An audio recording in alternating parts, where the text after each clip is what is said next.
Hello, everyone, and welcome to Beyond the Music with FloCheer. Today, I'm joined with two incredible guests, the mastermind behind so many iconic cheer mixes, Patrick Avard, better known as Cheer Music Pro, and the owner of Cheer Extreme Raleigh, Kelly Helton. How are you guys doing today? Doing great. How are you? Great, I'm so excited to talk to you guys. And this season marks 20 years of SSX competing in the level 6 senior small division. What an incredible milestone. And this year, this theme celebrates sorority and sisterhood, which is such a great theme and concept for this year. So, can you guys tell me a little bit of how the two of you collaborated to kind of bring this vision to life? With it being our 20th year and the original division quantity being 20 girls, I thought it would be really cool to start our season off that I planned in the middle of last season with a reunion. So all of the girls were coming back from all of the years. We had like over 100 girls come. We spun it again. We danced. We had like so much fun. And in the middle of all that, Patrick and I kind of have a phone call every year where it's pretty iconic. So we just like toss ideas around. Sometimes, he's like, this is what we're doing. And I'm like, I never say no because it's always a great idea. And then sometimes I'll toss ideas around. But I think it was kind of mutual, actually. Yeah, I remember back when we did the lifeguard theme and we were trying to find ways to like brand that. And we actually talked about because it was spring break and everybody who's in college goes on spring break, high school goes on spring break. And we talked about doing the sweatshirts and having like the Sigma Sigma X on the sweatshirts. So I think that was like where the first seed was planted for this idea. And then we kind of came back around to it, right? Is that right, Kelly? Yeah, you put Sigma Sigma X, I think, in. We played a game with our girls last week, actually, where we brought all the old lyrics back and they had to guess what year it was from a current mix. It was really fun because I had a lot of fun, like, finding them all. And some Patrick hit in there that I didn't even, like, catch the first time that I heard it, or, like, second for that matter. But I think in 2020, when we were supposed to go to Worlds and weren't able to, Sigma Sigma X was actually in the mix, too. So it was kind of like a to honor the girls that didn't get to attend also. That's right. Yeah. So we'd used it as a voiceover in the past, and then we ended up kind of coming back around to it and making a full theme out of it. Awesome. Yeah, I love that. And that kind of leads me into my next question. We saw, Kelly, on Twitter that you asked fans what their favorite voiceovers were from the past. So how did you kind of incorporate these or pick what's going to be in the music this year? So when you go in the control room for new level music, which is awesome, by the way, you're able to list out like anything and everything that you would want. And I would say about 20% of what I write actually gets in there, and Patrick pretty much just makes up the rest. So I wrote them all in. I think Patrick has his mindset on what he wants to do creatively. Yeah. So with the theme, we created a bunch of new content, but then Kelly came after she had put this online and got some feedback. Said, hey, we really want to blend in like some of our iconic voiceovers from the past. So we found a way to do that. We brought in some of those. Brought in some of those old voiceovers that people remembered and thought stood out, and found a way to kind of make those make sense with with the current theme. What does it kind of mean to you that so many fans in the cheer community remember all these iconic voiceovers that you guys created? I mean, that's always the goal, right? I mean, if you can make something that people remember and that people will shout when they get to the arena and something that, that kind of sticks in their head, that's always what we're going for. I mean, when we write, we're trying to write every song and every voiceover to have a punchline or a catchy hook line that's memorable. Sometimes it works, sometimes our ideas don't work, but yeah, I mean, I think it's really cool that some of these lyrics have, kind of stood the test of time and people still remember them after, 5, 6, 7 years of, new mixes that have come out. People still kind of go back and listen to those old ones. If you guys could pick one, what is your favorite iconic one? I think the first year Patrick did our music, 2018, where he put "Feel terror, I see the horror, there's a shark in the water." That's like my favorite, which probably puts back in there. Yeah, it's so funny because that's actually one of my favorites too. Because It was really just kind of like a off the cuff thing when we wrote it. We were like, what if we just said, there's a shark in the water, and we all thought it was really funny. So we recorded it, and we're like, oh yeah, that's really funny. Again, like I said in some of the other Beyond the Musics, like I really like to be clever and funny in the voiceovers, and I think that's the kind of the stuff that gets people to react.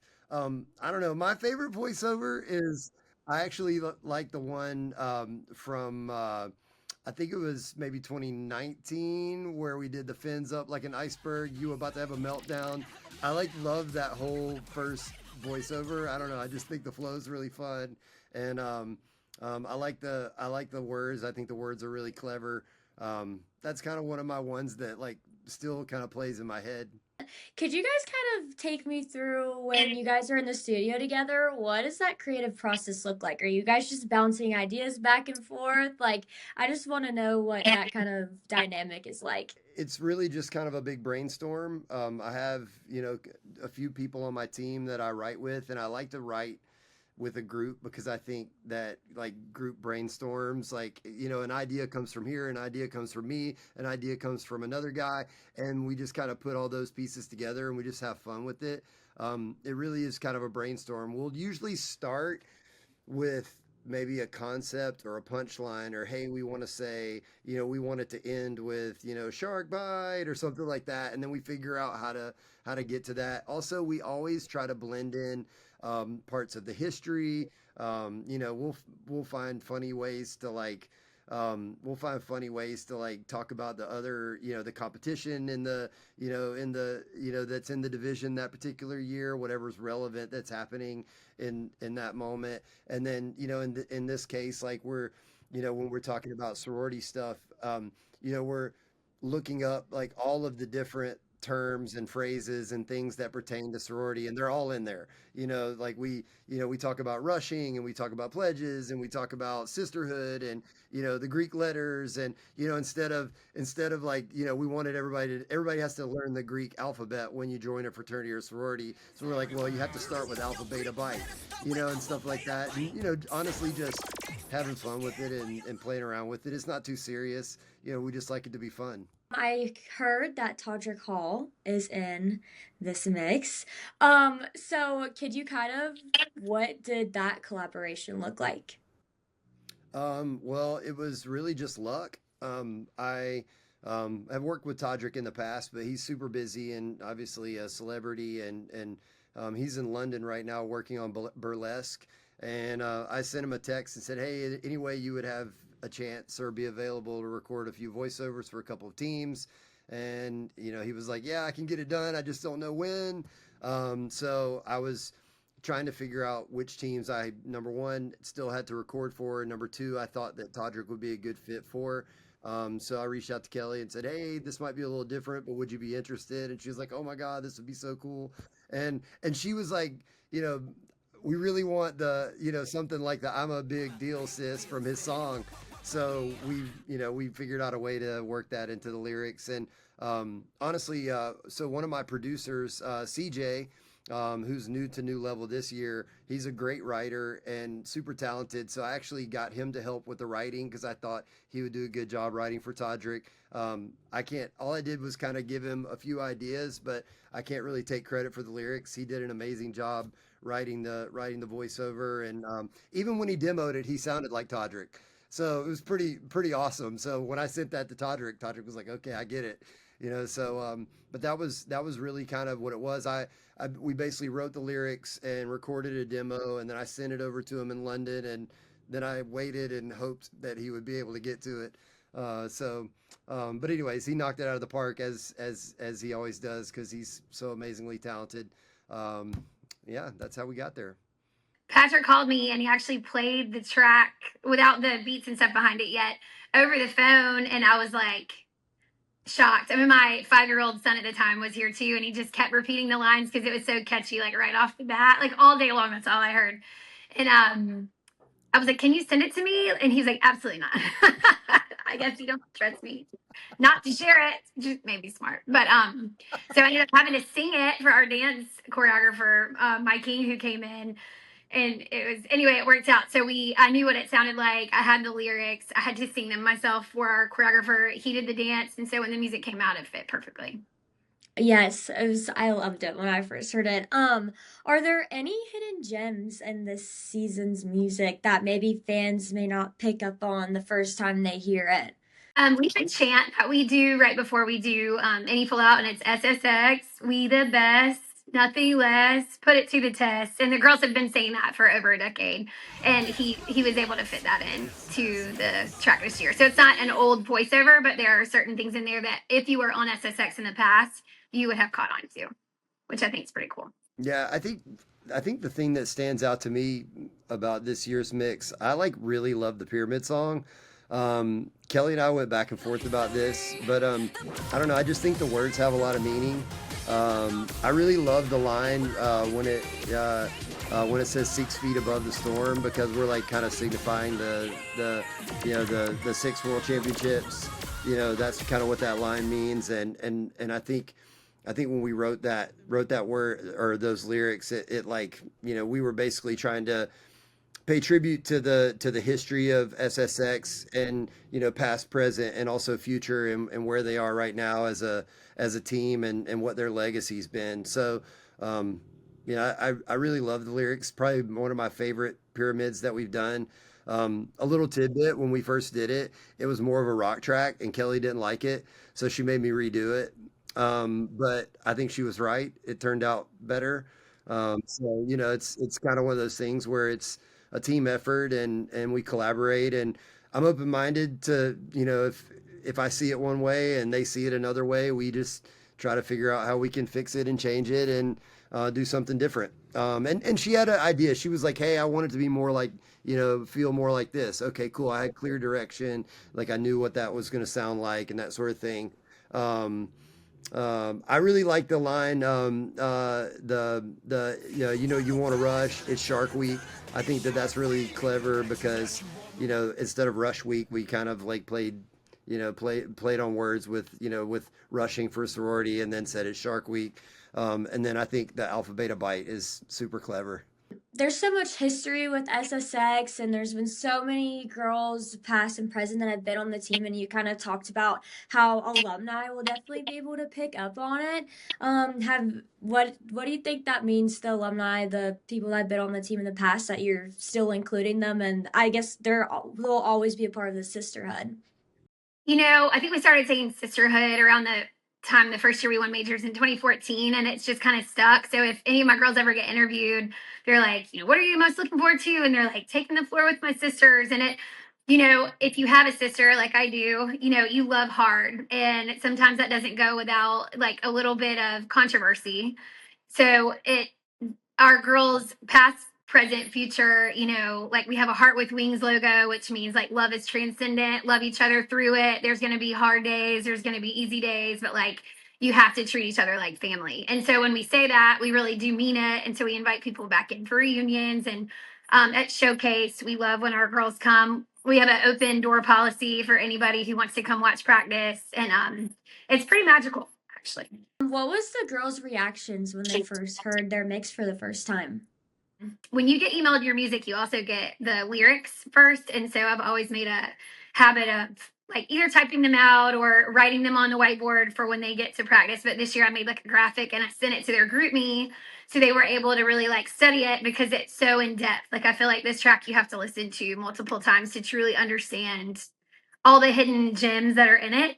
So I gave it to them the night before. So then when they heard it at practice, they were kind of able to read along like a sing along. And I think it was really impactful. Patrick, what does that mean to you, hearing that girls love their music every year?